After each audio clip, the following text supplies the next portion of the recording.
isto que está aqui escrito parece uma equação, mas não é. Isto é um conjunto de 10 equações. E se nós expandirmos estas equações nas variáveis fundamentais, tem milhares de termos.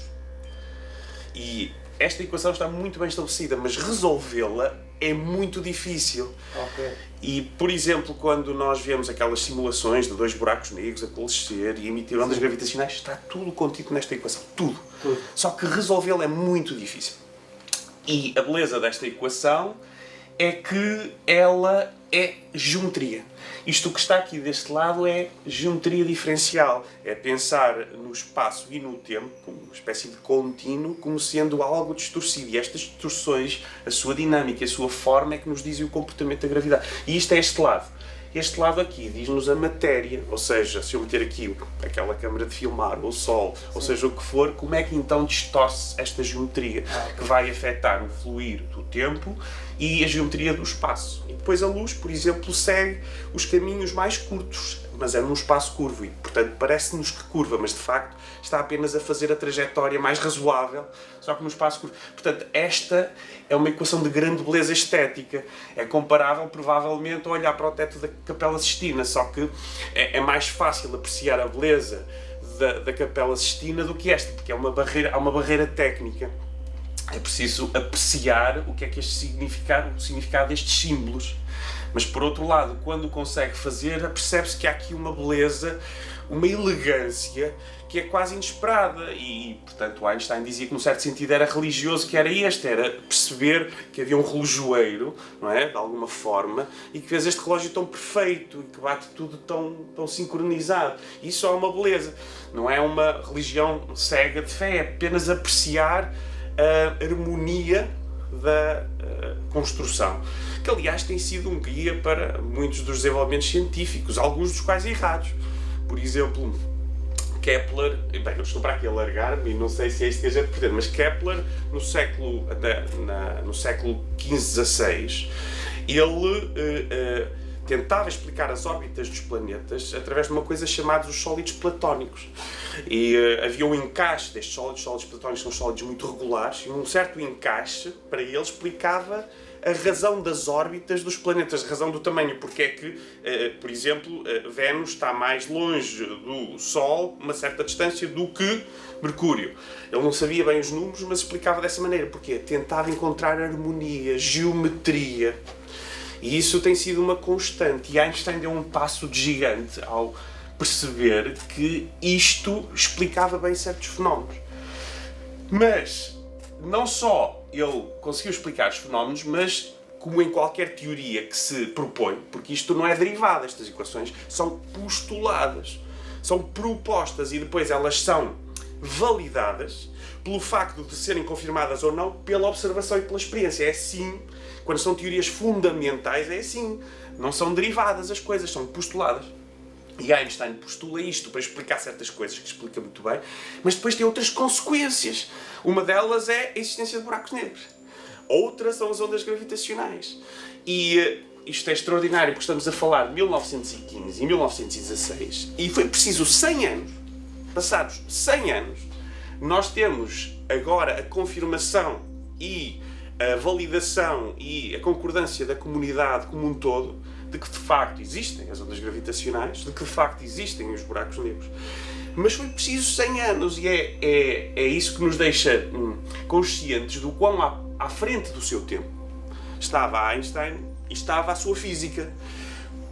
E a razão pela qual durante muitos anos este tipo de leis, aliás, nem era estudado em departamentos de física, era estudado só em departamentos de matemática. Porque achavam que não havia impacto na física. Havia pequeníssimas coisas. E por outro lado, como tinha geometria, então os matemáticos interessaram-se mais por isso do que os físicos inicialmente.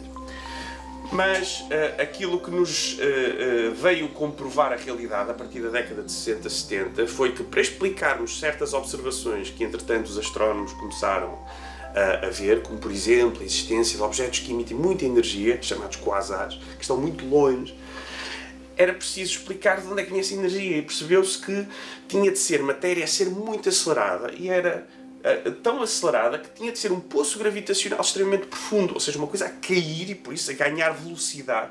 E a única coisa que podia explicar isso era um buraco negro.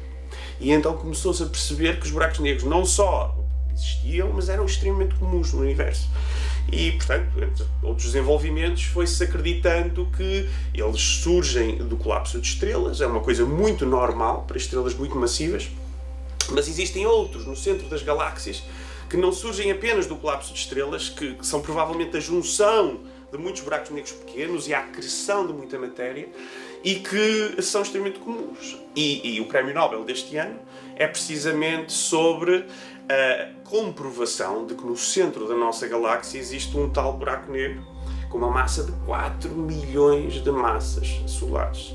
Portanto, é uma coisa extraordinariamente massiva e é difícil de verificar que eles estão lá, porque por definição não se vêem. Mas aquilo que é a ação que exercem nos corpos que estão na sua vizinhança permite inferir que tem que existir uma coisa negra e com muita massa.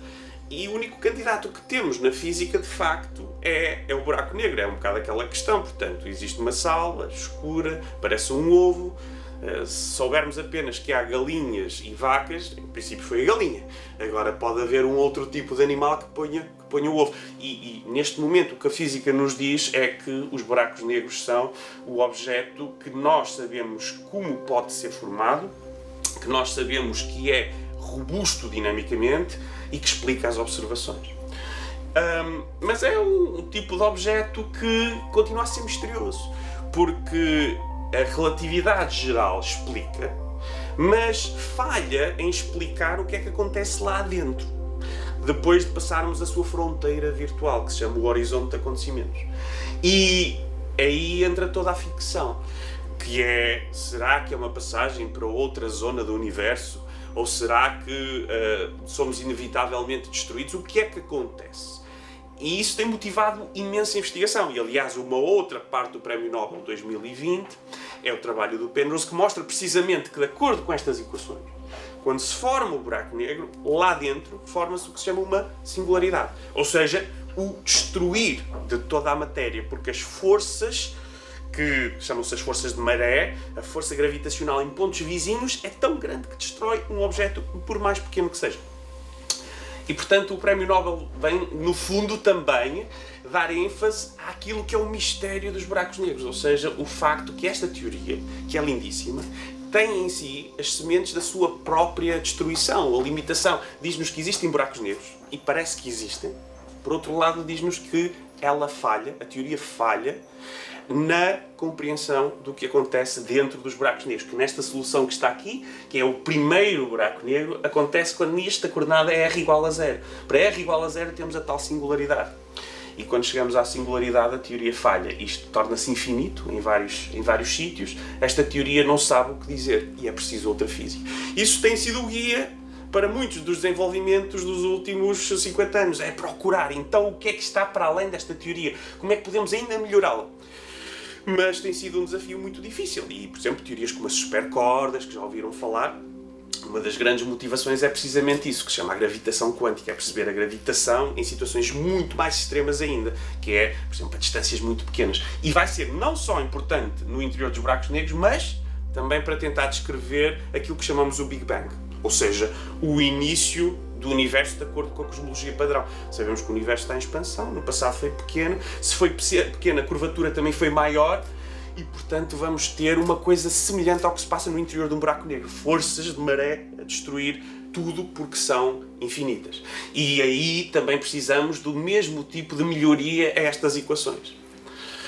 E pronto, basicamente isto é uma construção lindíssima, mas é um pouco como uma Sagrada Família, parece eternamente inacabada. E é isso que nos motiva. O que é que está para além destas equações? Para além de ser extremamente difícil resolvê-las, que continua a ser um desafio, mas é mais técnico, existe depois o desafio conceptual de perceber o que é que está para além delas. E isso impacta em coisas tão misteriosas como, enfim, o início do universo, que é daquelas questões que há 100 anos atrás estava no domínio apenas da religião. E que, de alguma maneira, se calhar vai continuar, mas há um caminho que se tem vindo a percorrer, que sucessivamente coisas que estavam no domínio do metafísico passaram a estar no domínio do físico. E esse tem sido o caminho. Se calhar é um caminho infinito, mas poderemos, porventura, chegar a conclusões mais assertivas sobre o que é que se passou naquilo que hoje chamamos o Big Bang. Que se calhar não será uma resposta última, porque haverá outras questões. Da mesma maneira que hoje sabemos muito sobre a formação da Terra. E que há 100, 200 anos atrás, ou 300, ou 400, era uma questão que, enfim, encontrava-se uma explicação na Bíblia, se calhar. E quem quiser acreditar, certamente haverá espaço para acreditar, não é isso que está em questão, mas há questões que vão cair no domínio da ciência. E é isso que se procura quando se lida com este tipo de tópicos, é quais são os próximos passos para trazer para o domínio da ciência coisas que estavam no domínio apenas da metafísica. E o nosso trabalho, que enfim foi citado no Prémio Nobel, é um trabalho que acaba por ter uma índole mais histórica, embora o meu trabalho científico seja relacionado com este tipo de objetos, mas foi sobre a origem do nome buraco negro, porque quando Schwarzschild escreveu esta solução, em 1915-16, ele não lhe chamou buraco negro. Isso aconteceu muito depois, 50 anos depois.